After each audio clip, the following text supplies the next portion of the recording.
நானும் உங்களை மாதிரி நினைச்சவதான். இவங்க வேலை விட்டு இல்லையா இப்படி எல்லாம் போறாங்களே வராங்களே டிஸ்டர்ப் பண்றாங்களே. வாரத்துல 6 நாள் உழைக்கிறோம், ஞாயிற்றுக்கிழமை ஒரு நாள் விடுமுறை, அந்த விடுமுறையை தூங்க விடாம பண்றாங்களே. நீங்க யாராவது ஒருத்தர் நினைத்தால் நீங்க நினைக்கிறதுல தப்பில்லை, அப்படியாக நினைத்தவள் தான் நானும்.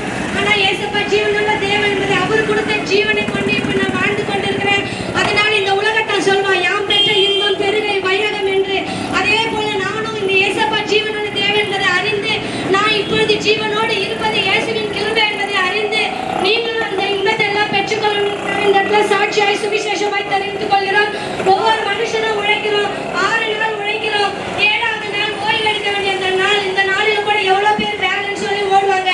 பணத்தை சேர்க்கிறோம், பொருளை சேர்க்கிறோம், வீடை கட்டுறோம். ஆனா நம்ம எத்தனை வருஷம் வாழ போறோம் நினைச்சு பார்த்தோம்னா பலத்தின் மிகுதியால் 80 வருஷம், ஒவ்வொரு மனுஷனோட வாழ்வும் 70 வருஷம். அதுக்கு மேல இந்த உலகத்துல நம்ம இருக்க போதில்லை. இந்த உலகத்தை தாண்டி நம்ம எங்க போறோம் அப்படின்ற ஒரு கேள்வி எனக்குள்ள எழும்பும் போது ஏசப்பா எனக்கு தெரிவித்தார், ஜீவனுள்ள ஒரு தேவன், பரலோகம் என்பது ஒன்று உண்டு, நித்திய ஜீவனாய் நீ அந்த இடத்துல எப்பொழுதும் ஜீவித்து இருப்பாய், உனக்கு மரணம் இல்லை என்று ஏசப்பா எனக்கு சொன்னது நிமித்தம்.